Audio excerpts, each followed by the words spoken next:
Have you ever heard someone say, I just wish this world was just a little darker, grittier. well, stop. Darkness and edginess is not what makes a great cartoon, and this false perception is ruining a lot of cartoons, fan bases, and the industry itself. It's no secret that the more recent generations hold a much stronger regard for nostalgic animated programs. Welcome to WatchMojo.com, and today we're counting down our top 10 favorite cartoons from the 2000s. But they don't seem to be focused on why. I'm Kuro the Artist, and I'm here to tell you what actually makes a good animated program.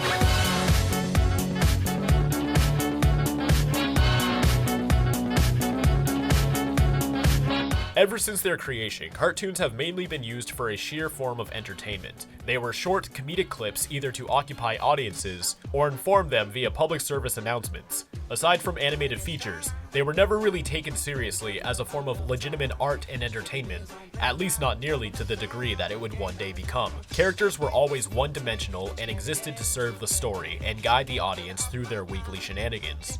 Apart from their appearance and perhaps a unique quirk, they were almost indistinguishable from each other, as their sole purpose was to be hilarious and amusing. In the past few decades, this mold began to break as newer generations of artists and storytellers made their way into the industry. The process was slow but surely. Characters started to part beyond entertainment and push the boundaries further and further of what a cartoon character is capable of. Some animation got the gist a bit early, like Batman the Animated Series and the Dragon Ball franchise, but these themes were still making their way to becoming more commonplace. But with cartoons developing more and more as the years go by, it begs the question, what makes a cartoon good? The thing that makes a cartoon good is when it is relatable. When the audience can relate to a character, they develop a special connection with the mindset and actions of said character through the events that transpire on screen. Now, I could go into a tangent of how this correlates to the fact that representation in animated media is just as important as writing a good character, but that's not what this video is about. Maybe I'll tackle that another day. What I want to discuss is how people confuse the idea that when a show is very serious and dark, that is how to make a character be relatable and have depth, as the serious moments in any animated show is what makes it good. Now, don't get me wrong, I love when cartoons can get dark and serious, but they shouldn't rely on that to be the main attraction. The relatability to connect to a character is the most prominent during a dark and emotional scene, and people get accustomed to the idea that it's because it's dark and edgy that it's good.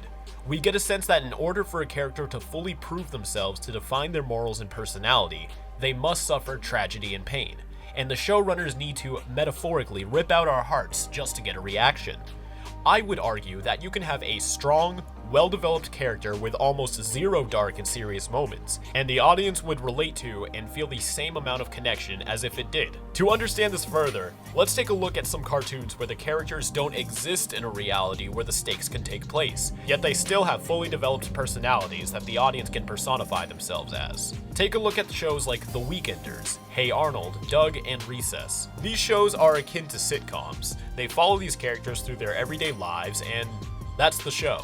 But people always look back on these shows with admiration and respect because the characters were written to come off as actual people. These shows were directed towards younger audiences, and around that age, not only have they not been exposed to the real world yet, but they are also unable to watch more mature programming for reasons that I shouldn't have to spell out for you. These cartoons are our youth's first experience to these types of realistic and emotional situations. These events are admittedly simplistic and very common in everyday lives starting with our early teens, so we take them for granted. But when you're young, everything is new. Cartoons are able to breathe in these experiences to children to help them better prepare for later in life, without it being strictly educational. Don't be sad. You've taught me that some people can be trusted, and I'll never forget that. Themes like bullying, absence of a parent in the household, making friends, dealing with rejection, school deadlines, these are all very basic fundamentals in any member of our society's lives, and these cartoons were the first to actually tackle these scenarios in a legitimate manner, instead of just, do good because it's good. These types of show-don't-tell story methods line themselves up with other live-action programming, like Full House, The Brady Bunch, or even more recent examples like Drake and Josh and Ned's Declassified. These shows are good because they have relatable characters. Even subtle details, like having characters change clothes between scenes and episodes, can have a lasting impact, making it appear these characters continue to live their lives off-screen. The only problem with these cartoons is because it's hard for them to develop a lasting fan base. A fan base can exist, but without a story arc or mythology to follow, it doesn't really give much for people to discuss about them alongside nostalgic memes and, hey, remember when we used to watch insert show here? Yeah, man, that was my childhood. Hard, but not impossible. Look at animated programs like SpongeBob or The Simpsons, for example. But as cartoon media developed even further, creative directors utilized the fact that they were indeed writing a cartoon to tie in these relatable themes with elements of fantasy. These were shows like Kim Possible, American Dragon, Teenage Robot, and Avatar: The Last Airbender. Action always took a back seat, for better or for worse, because the episodes wanted to present the character with a problem that a both normal child viewer and an animated action hero can both have, and establish a connection. Having characters that were young and imperfect, yet still able to not only save the world a billion times over, but ethically handle their everyday lives creates inspiration. And I'd go so far to say that these characters could be role models. You shouldn't disregard life lessons from an animated character, just because they are animated. For one, every line spoken by an animated character was written by a real-life person, so it's not like their words are as fictional as their existence. And second, that's just plain ignorant. No one knew this better than Dwayne McDuffie, known most for writing on animated programs like Static Shock, Justice League Unlimited, and Ben 10. McDuffie really knew how to write stories that were based on the character, rather than what was at stake. But with that in mind, these animated programs offer the opportunity for characters to deal with situations that push them to the edge of their limits, with the responsibility of saving lives, dealing with death, and whatever that mythology's version of war is. It's in these instances that make people think it's the dark and emotional scenes that make a cartoon good, but that's not entirely true. People become obsessed with these types of scenarios because it's rare for a cartoon to go that far, and audiences want to use that to justify the quality of the cartoon by going, "Oh, look, there's blood and swears. This is some serious stuff here, guys. I love maturity. God, cry about your dead mom one more time. I f***ing love this shit." But as shown with my first batch of examples, it's completely possible to make a character admirable and relatable without making it depressing and edgy. People seem to not realize that it really is the relatability of the character that adds strength to its quality and not the fact that it's just dark and edgy. Take your favorite dark and emotional scene from whatever animated program you like and swap out the characters. Pretend you have no idea who they are, and does that scene really still carry the same effect? Do you still believe that it's the seriousness of the situation that brings quality? I can see how some would argue that it is the seriousness of the scenario regardless of the characters they are attracted to, but I still think that's untrue. For those that think this, I believe you just understand how the situation is serious and want to give it that respect, but did you actually feel anything, or are you just aware that you should? Take the SpongeBob episode, Nasty Patty, for example. SpongeBob and Mr. Krabs believe they accidentally killed a health inspector, and in the process try to hide and then bury the body, even going so far as run from the cops. That does sound very dark, which might make people respond, "Wow, this is so serious. I can't believe this happened. My childhood is ruined." Hashtag 90s kids cartoons are the best. but when you were a little kid, did you actually care? Did the fact that they were hiding a dead body actually faze you, or were you just entertained by the episode and are only able to understand the gravity of the situation in a more mature hindsight? This is because SpongeBob and Mr. Krabs are written as characters for entertainment. They have little to no relatability, and the stakes of the situation were not the main focus of the episode.